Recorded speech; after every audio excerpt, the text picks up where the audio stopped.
네, 오늘 말씀 제목은요, 이렇게 말씀을 이루는 삶이라고 제목을 잡았는데, 그 이유는 25절에 보면요, 바울이 교회의 일꾼이 된 것은 자신의 직분에 따라 하나님의 말씀을 이루려 함이었다라고 말하기 때문이에요. 즉, 말씀의 충만함을 삶으로 보여줄 필요가 있다는 뜻이거든요.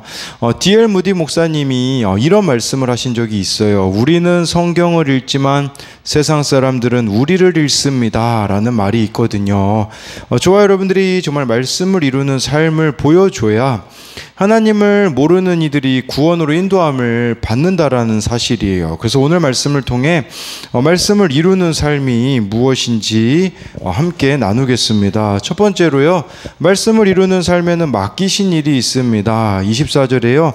나는 이제 너희를 위하여 받는 괴로움을 기뻐하고 그리스도의 남은 고난을 그의 몸된 교회를 위하여 내 육체에 채우노라 라고 말씀해 주고 있어요. 바울은요, 골로새 교회 성도들을 위하여 받는 괴로움을 기뻐한다 라고 말해주고 있어요. 어떻게 보면요, 바울의 삶은 표지판과 같은 삶이라고 볼 수 있어요. 그러다 보니까 이 바울이 어떤 삶을 살아가느냐가 참 중요하겠죠. 우리 모든 그리스도인들의 삶이 표지판과 같은 삶이 아니겠습니까? 그러면서 그리스도의 남은 고난을 몸된 교회를 위하여 내 육체에 채운다라고 말해주고 있습니다. 예수님의 죽음 이후로 교회가 시작되었잖아요. 그런데 그 교회를, 예수님의 몸인 교회를 온전하게 유지하는 것은 예수님을 따르는 이들의 몫이었었다라는 것이에요. 그랬을 때 바울을 보면서 아마 골로새 교회 성도들 중에 몇몇은 이런 질문을 했을지도 몰라요. 아니, 예수님 잘 믿는다면서 바울은 왜 감옥에 있는 거야? 라는 생각을 왜 안 했겠습니까? 그런데 바울이 그것에 대해서 간접적으로 대답하고 있는 거예요. 이것은, 자기가 감옥에 있는 것은 교회를 위한 수고라고 말해주고 있는 것이에요. 여러분, 우리에게도 그리스도의 남은 고난이 있습니다. 그게 무엇이겠습니까? 근데 바울이 그의 몸된 교회를 위하여 라고 말했기 때문에 바로 그리스도의 남은 고난은 교회를 위함이다 라는 것이겠죠. 교회 공동체만이 줄 수 있는 게 무엇이겠습니까? 구원이지 않습니까? 그렇다면 교회 공동체가 관심을 가져야 되는 것도 바로 구원입니다. 그렇기에 그에 따르는 고난이 있는 거예요. 여러분, 한 영혼을 구원한다고 생각해 보십시오. 어느 목사님이 그런 비유를 드시더라고요. 여러분, 예를 들어 일평생 조직폭력배에 몸을 담았던 사람을 그 조직폭력배에서 꺼낸다고 생각해 보십시오. 얼마나 많은 시간과 노력과 싸움과 헌신이 필요하겠습니까? 여러분, 요한복음에서는요, 인간에 대해서 요한복음 8장 44절에 이렇게 말합니다. 너희는 너희 아비 마귀에게서 났으니 너희 아비의 욕심대로 너희도 행하고자 하느니라.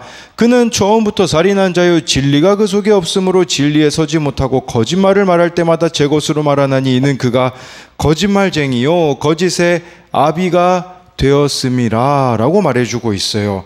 예수님 믿기 이전의 삶, 우리의 아비가 누구였습니까? 바로 마귀라고 말해주고 있잖아요. 욕심대로 행하는 삶이고 그 안에 진리가 없고 거짓된 삶을 살아갔던 것이 우리의 모습이었다라는 거죠. 그런데요, 이 가운데 있는 한 영혼을 빠져나오게 하려면 얼마나 많은 마귀의 공격이 있겠습니까? 그렇기에 그리스도의 남은 고난을 내 육체에 바울이 채운다라고 말하는 것은 구원을 위한 그의 수고를 말하는 것이라고 볼 수 있어요. 우리도 한 영혼이 예수님께 인도되기 위하여서 받아야 하는 고난이 있다라는 것을 말하는 것이에요. 물론 교회 밖에 있는 사람들을 구원하기 위해서도 있겠지만, 여러분, 그렇다고 교회 다 다닌다고 구원을 받습니까? 교회만 다니는 사람이 있어요. 교회 안에서도요, 구원받지 못한 자들이 있는 것이겠죠. 그렇기 때문에 그들을 또한 우리가 섬기는 수고를 해야 된다라는 것이에요. 그리고 사탄의 전략이 뭐겠습니까? 교회를 분열하고 깨뜨리는 것이에요. 날마다 이 영적 싸움이 교회 안에 있죠. 좋은 일만 교회 안에 있지 않습니다. 우리를 넘어뜨리고 심령을 상하게 만드는 일도 있고 실족하게 만드는 일도 있어요. 그럼에도 불구하고 그 받는 괴로움이 그리스도의 몸된 교회를 위하는 것인 줄 알고 기쁨으로 감당해야 한다라는 사실입니다. 25절부터 27절을 보면요, 내가 교회의 일꾼 된 것은 하나님이 너희를 위하여 내게 주신 직분을 따라 하나님의 말씀을 이루려 함이니라. 이 비밀은 만세와 만대로부터 감추어졌던 것인데 이제는 그의 성도들에게 나타났고 하나님이 그들로 하여금 이 비밀의 영광이 이방인 가운데 얼마나 풍성한지를 알게 하려 하심이라. 이 비밀은 너희 안에 계신 그리스도니 곧 영광의 소망이니라 라고 말해주고 있어요. 바울이 왜 이런 고난 가운데도 충성하고 있습니까? 그것은 25절에 두 단어로 표현하고 있잖아요. 교회의 일꾼이기 때문이고요. 내게 주신 직분을 따랐다라는 거죠. 그렇다면 저와 여러분들이 교회의 일꾼이자 직분자라는 것은 뭘 말하겠습니까? 그 뒤에 나와 있어요. 하나님의 말씀을 이루려 함이니라.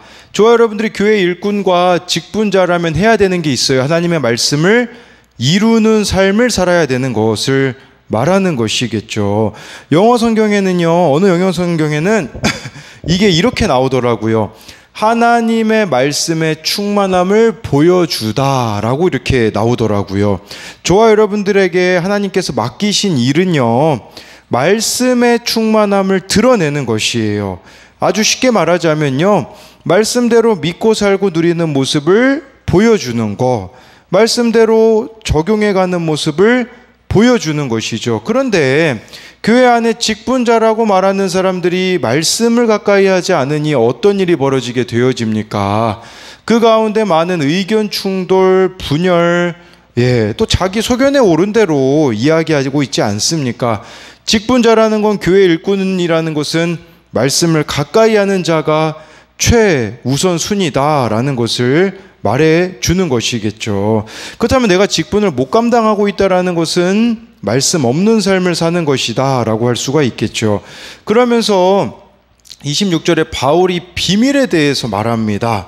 왜 비밀이란 단어를 사용했을까요? 그 당시 골로새 교회에 거짓 교사들이 있었거든요.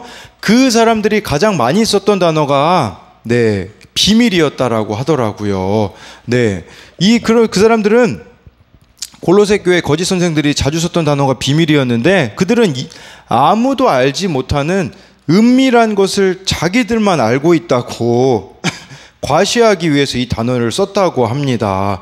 그래서 이 비밀적인 지식을 갖기 원하는 사람들은요, 자기들처럼 특정한 의식을 치러야 되고 자기 그룹에 속해야만 한다고 주장하며 골로새 교인들을 미혹했다라고 말해주고 있어요. 근데 이 바울은 그렇게 이 비밀이라는 게 특정한 사람들만 알 수 있는 그런 게 아니라 27절에 보면요, 예수 그리스도라고 말해주고 있어요.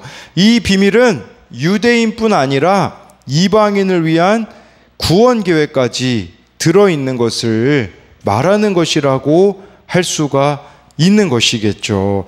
저는 그래서 25절부터 27절을 보면서 한마디로 이런 의미로 다가오더라고요.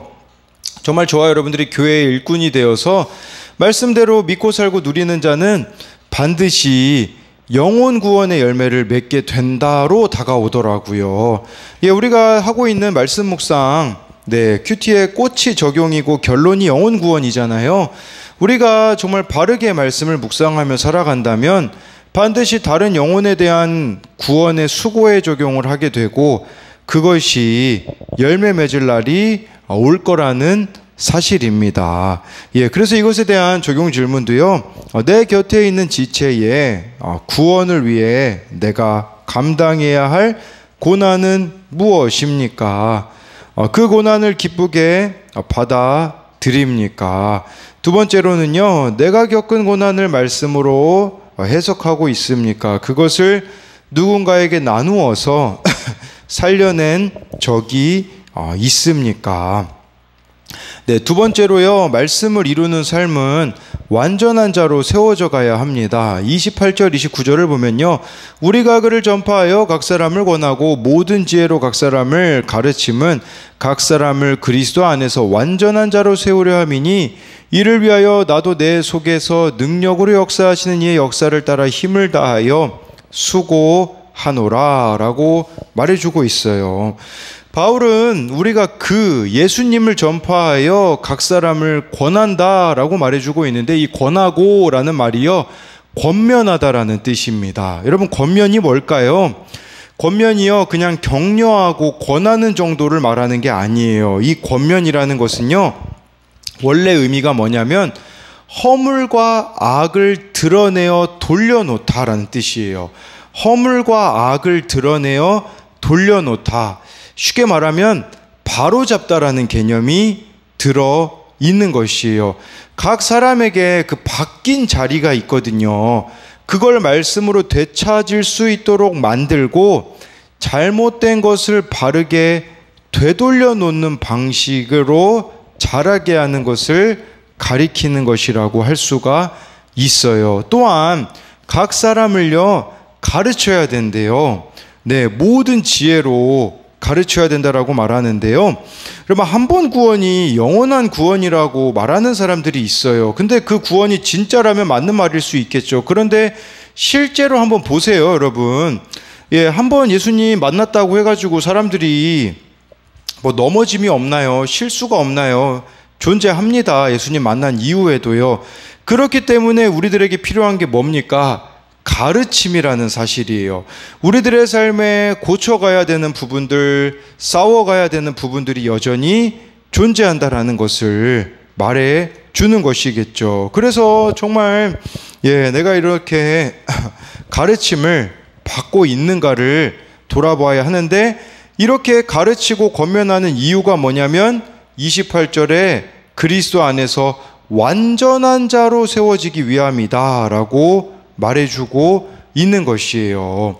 네, 그런데 저는 이걸 봤을 때 디모데후서 3장 16절 17절이 떠오르더라고요. 모든 성경은 하나님의 감동으로 된 것으로 교훈과 책망과 바르게 함과 의로 교육하기에 유익하니 이는 하나님의 사람으로 온전하게 하며 모든 선한 일을 행할 능력을 갖추게 하려 함이라. 28절의 모든 내용이 다 여기 들어가 있지 않습니까? 하나님 성경은요, 교훈도 주죠, 책망, 바르게 함, 의로 교육하게 하여서 온전하게 한다라고 하잖아요. 선할 일을 행할 능력까지도 갖추게 한다라고 말해주고 있어요. 저와 여러분들이 무엇보다 가까이 해야 되는 것은요, 다른 게 아니라 성경이라는 거죠. 그래서 말씀을 가까이 해야 누구에게 권면을 해줄 수 있고 지혜로 가르칠 수가 있는 것이겠죠. 근데 교회 공동체에 말씀이 없으면 어떻게 될까요? 설교는 교양 강좌가 될 뿐입니다. 구역 모임도요, 말씀이 없으면요, 동호회나 친교 모임으로 전락해버리는 것이에요. 정말 이렇게 말씀의 잔소리, 쓴소리를 달게 받으며 자신을 고쳐가는 것이 바로 우리를 완전한 자로 만들어 준다라는 사실입니다. 그런 이야기를 들은 적이 있어요. 어느 병에는요, 약만 제때 챙겨 먹으면요, 아무 이상이 없는 병이 있어요. 약만 제때 챙겨 먹기만 하면 되거든요. 근데 우리에게도 고질병이 있습니다. 무슨 고질병이 있을까요? 죄가 우리의 고질병이에요. 이 죄라는 것도 마찬가지예요. 약만 챙겨 먹으면 다스릴 수 있거든요. 싸울 수가 있거든요. 그 약이 무엇이겠습니까? 바로 구약과 신약이라는 거겠죠. 정말 좋아요, 여러분들이 이렇게 말씀이 있다면 그런 것들이 다스려지겠지만, 그것이 없다면 어떻게 될까요? 자기 욕망을 합리화하며 탐심을 따르며 죄에 대한 기준도요, 모호해진 채로 살아갈 수밖에 없다라는 것이에요. 지금 우리가 살고 있는 시대가 얼마나 많은 유혹들이 쏟아져 나옵니까? TV만 켜도, 유튜브만 켜도 유혹들은 쏟아져 나오죠. 근데 거기에 말씀이 없다 보면 우리는 그 유혹들을 이길 수가 없다라는 것이에요. 그렇기에 29절에 보니까요, 사도 바울은요, 내 속에서 능력으로 역사하시는 이의 힘을 따라 수고한다라고 말해주고 있어요. 뭐 내 속에 능력으로 역사하시는 일을 뭐 하나님으로 보기도 하고 예수님으로 보기도 하고 뭐 성령님으로 보기도 하는 것이겠죠. 저는 그냥 29절이 그렇게 다가오더라고요. 그렇게 우리들의 삶에 날마다 필요한 것은 성령의 충만함이라는 것이에요. 제가 예전에 성령으로 충만하지 않는 것은 개인적인 측면이 아니라 영혼을 죽이는 거라고 말씀드린 적이 있어요. 왜냐하면 성령으로 충만하지 않으면요, 영혼들에 대한 관심이 하나도 생기지 않는다라는 사실이에요. 근데 성령으로 충만하면 어떻게 되어질까요? 담대함이 생기고 십자가의 지혜가 생겨서요, 어떻게 영혼들에게 다가가야 될지 말해야 할지 알게 되어지더라고요. 저는 성령 충만함을 본성을 넘어서는 것이다 라고 말하고 싶습니다. 네, 제 자신만 봐도 그렇더라고요. 그렇게 성령으로 충만하여 기꺼이 십자가를 지는, 또 구원을 위한 수고를 감당해내는 우리들이 되어줘야 한다라고 이렇게 말해 줍니다. 그래서 이것에 대한 적용도요, 나는 누구에게 그리스도를 전파하고 권하고 가르치고 있습니까? 이 일을 하는데 내 힘을 의지합니까? 하나님의 능력과 역사를 의지합니까? 그 다음 질문은요, 예수님을 믿지만 그분의 뜻과 반대되는 행동을 한 적이 있습니까? 나는 일주일에 몇 번 정도 말씀 묵상을 합니까? 라고 해가지고요, 이것은 우리들에게 성령 충만한지를 묻고 있는 또 그런 질문이라고 할 수가 있습니다.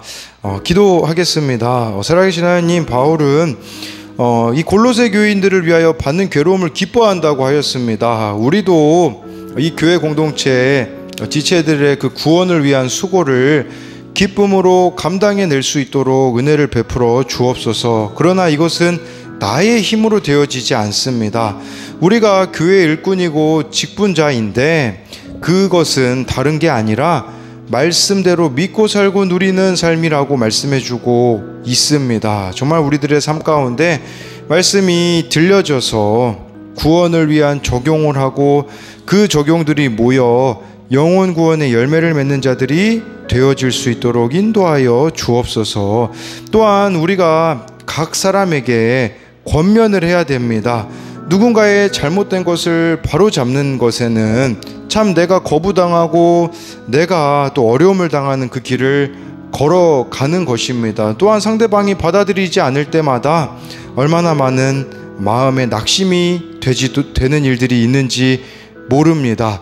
또 다른 사람들을 가르쳐서 온전한 자로 만든다라는 것은 참 많은 인내가 필요하기 때문에 때로는 이렇게까지 해야 하나 하는 마음이 들 때가 있습니다. 그러나 내 힘으로는 이것이 되어지지 않으니 내 속에서 능력으로 역사하시는 이의 역사를 따라 힘을 다하여 수고할 수 있도록 성령의 도우심을 간구하며 나아갈 때에 하나님 능히 이것들을 우리들이 감당해낼 수 있는 힘을 주옵시고 그렇게 살아가는 자들에게 위로하여 주시고 날마다 함께하여 주실 것을 믿으며 살아계신 예수님 이름으로 기도드립니다. 아멘.